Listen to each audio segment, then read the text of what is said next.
Welcome to MS media. ఈరోజు Surampalli ZPH high స్కూల్లో ఉన్నాము. ఇక్కడ హెచ్ఎం గారితో కొన్ని విషయాలు మాట్లాడుతున్నాం. నమస్తే సార్, చెప్పండి సార్, మీ స్కూల్ గురించి ఇన్ఫ్రాస్ట్రక్చర్ ఇంట్రడక్షన్ ఏ విధంగా చెప్పగలుగుతారా? జిల్లా పరిషత్ ఉన్నత పాఠశాల సూరంపల్లి.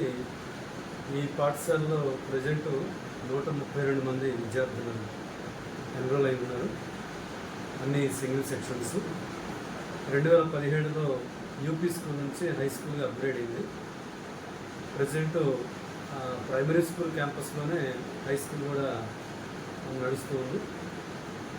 మన బడి మన భవిష్యత్తు ఫేజ్ 2 పథకంలో భాగంగా ఇన్ఫ్రాస్ట్రక్చర్ 9 కాంపోనెంట్స్ శాంక్షన్ అయింది. ప్రస్తుతం బిల్డింగ్ వర్క్ జరుగుతుంది, సివిల్ వర్క్ జరుగుతూ ఉంది. త్వరలోనే దానికి మరి ఇనాగ్రేషన్ చేసి ఆ స్కూల్లోకి షిఫ్ట్ అవ్వడానికి ప్రయత్నం చేస్తుంది. విద్యార్థులందరికీ అకాడమిక్ పరంగా మంచి నాణ్యత కలిగినటువంటి విద్యను అందిస్తున్నాం. ముఖ్యంగా వెనుకబడినటువంటి పిల్లలకి సిడి గ్రేడ్లో ఉన్నటువంటి పిల్లలకి ప్రత్యేకమైన శ్రద్ధ తీసుకుని వాళ్ళకి బేసిక్స్ ఏదైతే లేదో వాటన్నిటిని కూడా ప్రత్యేకమైనటువంటి టైం తీసుకుని వాళ్ళకి నేర్పుతూ ఉన్నాం. మార్చి 2026 ఎస్ఎస్సి పబ్లిక్ ఎగ్జామ్లో పాఠశాలలో 34 మంది విద్యార్థులు అపీర్ అయ్యారు. 26 మంది ఉత్తీర్ణులయ్యారు, అంటే 76%.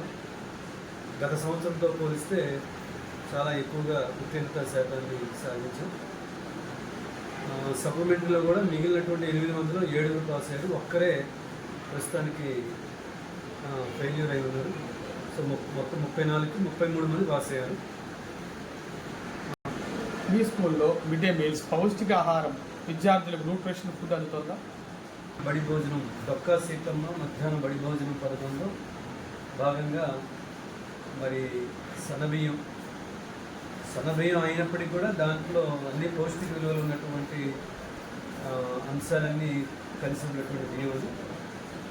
పిల్లలు ఇంట్లో ఏ విధంగా అయితే ఆహారం తీసుకుంటారో అంతకంటే నాణ్యమైనటువంటి ఆహారాన్ని మధ్యాహ్నం బడి భోజన పథకం అందిస్తున్నాం. మరి చిక్కీలు కూడా గత సంవత్సరం కంటే ఈ సంవత్సరం మిల్లెట్స్ మిక్స్ చేసినటువంటి చిక్కీలను అందిస్తూ ఉన్నాం. అలాగే వారానికి 3 రోజులు రాగి జావ, 3 రోజులు చిక్కీలు అందిస్తున్నాం. వారానికి 5 రోజులు గుడ్లని పిల్లలకి ఆహారంలో అందిస్తున్నాం. అలాగే విద్యతో పాటు క్రీడలు కూడా ఈ స్కూల్లో సపోర్ట్ చేస్తున్నారా? గత 3 సంవత్సరాల నుంచి విద్యార్థులు మండలం స్థాయిలో, కాన్స్టిట్యున్సీ లెవెల్లో, డిస్ట్రిక్ట్ లెవెల్, అలాగే స్టేట్ లెవెల్, నేషనల్ లెవెల్ కూడా పార్టిసిపేట్ చేయడం జరిగింది. గ్రౌండ్ లేకపోయినప్పటికీ పిల్లల యొక్క ఉత్సాహాన్ని, వాళ్ళ యొక్క ఇంట్రెస్ట్ని పరిగణలో తీసుకుని సాధ్యమైనంత వరకు మరి పిల్లలందరినీ కూడా మోటివేట్ చేసి ఆటల్లో కూడా ప్రావీణ్యత పొందే విధంగా శిక్షణ ఇస్తుంది. ప్రభుత్వం వారు విద్యార్థులకు చదువుకోవడానికి ఎటువంటి ఉచిత సౌకర్యాలు కల్పిస్తున్నారు? ఐఎఫ్పి ప్యానల్స్ ద్వారా ఈ కంటెంట్ని అందించడం, అలాగే సాయంత్రం పూట విద్యాశక్తి అనేటువంటి కార్యక్రమం 3:20 నుంచి 4 గంటల వరకు ప్రతిరోజు విద్యాశక్తి కార్యక్రమం ద్వారా లైవ్ టెలికాస్ట్ అవుతుంది. ఐఎఫ్పి ప్యానల్స్ ద్వారా వాళ్ళకి మరి ఆ బోధన అందిస్తున్నాం. ఇవి ప్రభుత్వం ద్వారా వచ్చేటటువంటి సర్వేపల్లి రాధాకృష్ణ విద్యార్థి మిత్ర కిట్లని పిల్లలకి అందిస్తున్నాం. మరి యూనిఫామ్స్ కానీ, నోట్బుక్స్ కానీ, టెక్స్ట్ బుక్స్ కానీ ఏది కూడా పిల్లవాడికి ₹1 కూడా ఖర్చు లేకుండా అన్నీ ఉచితమైనటువంటి నాణ్యమైనటువంటి విద్యని వాళ్ళకి అందిస్తున్నాము. పథకం ద్వారా విద్యార్థులందరికీ కూడా మరి ₹13,000 సంవత్సరానికి వాళ్ళకి అందరికీ కూడా అందుబాటు అయ్యే విధంగా మరి చాలా ఉపయోగకరమైనటువంటి పథకాలు ఇవన్నీ కూడా. ఇంతటి సదుపాయాలు, ప్రొవిజన్స్ విద్యార్థులకు కల్పించినటువంటి ప్రభుత్వానికి, అలాగే అధికారులకు అందరికీ ముఖ్యంగా మరి ఒక విజన్తో పనిచేస్తున్నటువంటి గౌరవ ముఖ్యమంత్రి శ్రీ నారా చంద్రబాబు నాయుడు గారికి, మరి విద్యాశాఖ మంత్రి శ్రీ నారా లోకేష్ గారికి, మరి సంబంధిత అధికారులందరికీ కూడా ఎంఈఓలు, డివైఓలు, డిఓలు అందరికీ కూడా నమస్కారాలు తెలియజేస్తూ ధన్యవాదాలు. Thank you.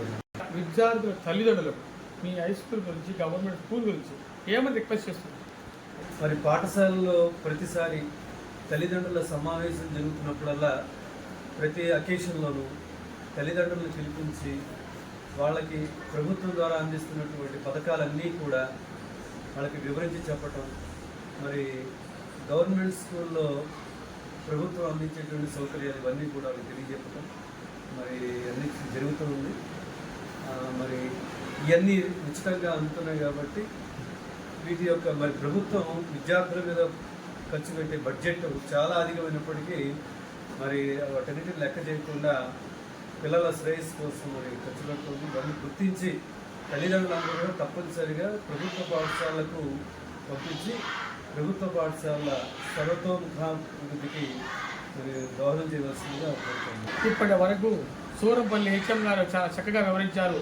గవర్నమెంట్ స్కూల్ మీది, ప్రభుత్వ స్కూల్ మీది, మీ స్కూల్లో ఉన్నటువంటి సౌకర్యాలు మీరు ఎందుకు ఉపయోగించుకోవట్లేదని వాపోతున్నారు. అదేవిధంగా మరి గవర్నమెంట్ స్కూల్స్లో మరి గొప్ప ఇన్ఫ్రాస్ట్రక్చర్ ఉంది, మంచి క్వాలిఫికేషన్ ఉంది టీచర్లకి, అదేవిధంగా మంచి పౌష్టికాహారం పెడుతున్నారు, క్రీడలు ఆడిస్తున్నారు. ఇటువంటి సౌకర్యాలు వినియోగించుకోకుండా ప్రైవేట్ స్కూల్స్కి ఎందుకు వెళ్తున్నారని కూడా మరి ఆయన క్వశ్చన్ చేస్తున్నారు. విద్యార్థుల తల్లిదండ్రులారా ఒక్కసారి ఆలోచించమని కూడా ఆయన రిక్వెస్ట్ చేస్తున్నారు.